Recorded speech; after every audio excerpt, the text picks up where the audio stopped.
जी, अस्सलाम वालेकुम। अच्छा, इस छोटी सी वीडियो में हम देखेंगे कि एक वेंडर हमने क्रिएट किया है, उसको कंपनी कोड और परचेजिंग ऑर्गेनाइजेशन से कैसे लिंक करते हैं। तो इसके लिए हम ट्रांजेक्शन यूज़ करेंगे XK01। अगर आपने इससे पहली वीडियो देखी हो तो हमने एक वेंडर कोड क्रिएट किया था, ये वाला। अब इसमें हमें ये वाली इसको इस कंपनी कोड से लिंक करना है, इस परचेजिंग ऑर्गेनाइजेशन से लिंक करना है और ये इसका अकाउंट ग्रुप है। ठीक है। अब मैंने ये डाला हुआ नहीं था, मैंने पहले ट्राई किया तो ये ऑटोमेटिक हो रहा है।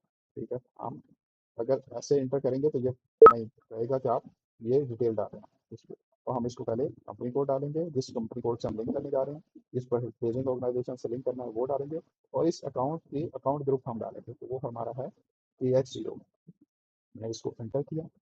अब यहाँ पे हम डिटेल्स डालेंगे, ऐसे हमने कंपनी डाली और ये डिटेल हम कहाँ से लेंगे, जो शायद की दूसरी ट्रांजेक्शन हमने क्रिएट की थी इससे पहले वाली वीडियो में।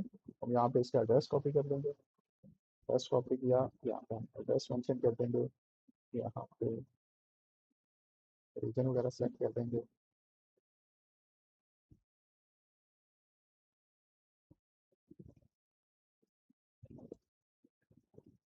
एड्रेस की थोड़ी सी डिटेल डाल देंगे, जैसे तो कराची पाकिस्तान में हमने डाला हुआ है तो वही सेम यहाँ पे डाल देंगे।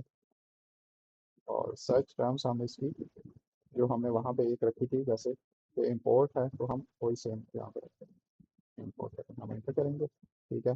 ये यहाँ पे उसका कंट्रोल की डिटेल पूछा है, तो कस्टमर हम यहाँ पे डालने की जरूरत नहीं होती।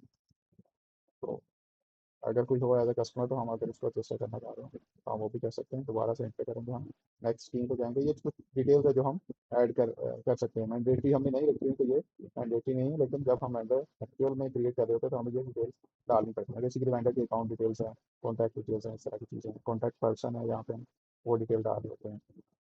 यहाँ पे इसका अकाउंट हम डालते हैं कि ये इसकी सेटलमेंट कैसे होगी, तो ये लोकल अकाउंट से पे करोगा। ये वाला हमने सेट किया हुआ है। यहाँ पे हम इसका अकाउंट मैंने जैसे A1 है तो A1 देख लेते हैं हम क्या है। A1 बेसिकली डोमेस्टिक पेमेंट्स है, सारी पेमेंट्स जो है वो डोमेस्टिक पेमेंट्स है जा रही है। यहाँ पे हम इंटर करेंगे, बस पेमेंट टर्म्स हम यहाँ पे डाल सकते हैं कि किस पेमेंट टर्म्स पे हम इसको एक्टिवेट करेंगे। तो मैंडेट अगर हम यहाँ पे डालेंगे तो बाई डिफॉल्ट जो भी इस वेंडर के वैसे पीओ बनेगा तो इसी के ऊपर जा रहे हैं।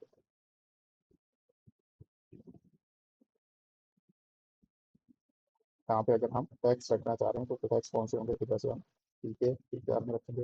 ये यहाँ पे परचेजिंग ऑर्गेनाइजेशन के इसको करेंसी कैसे मेंटेन होगी, मतलब इसकी करेंसी क्या होगी जब हम इसको पीओ वगैरह बनेंगे, जीआर वगैरह करेंगे, P2P का साइकिल रन होगा तो किस कैसे रन होगा। तो ठीक है, ये इम्पोर्ट का हमने वेंडर तो इम्पोर्ट का डाला है, लेकिन जब हम जीआर वगैरह करते हैं तो सारी ये ऑटो पे कन्वर्ट हो जाती है लोकल करेंसी। यहाँ पे उसकी करेंसी आ जाएंगी। यहाँ पे उसके पार्टनर फंक्शन अगर हम डालना चाहें तो वो डाल सकते हैं। तो जैसे हम सेव करेंगे तो ये सारा डाटा इस वेंडर के लिए असाइन हो जाएगा। ठीक है। अब हम इसको अगर व्यू करना चाह रहे हैं तो XK03 से हम देख सकते हैं।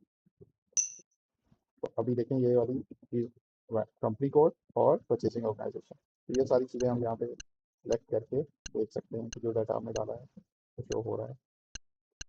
अगर ये चीज़ें मेंटेन ना हो तो ये ट्रांजेक्शन आगे फ्लो नहीं करेगी। तो ये हमने पहले मेंटेन किया कंपनी कोड और परचेजिंग ऑर्गेनाइजेशन, और फिर इससे हम देख सकते हैं इसकी नेक्स्ट डिटेल।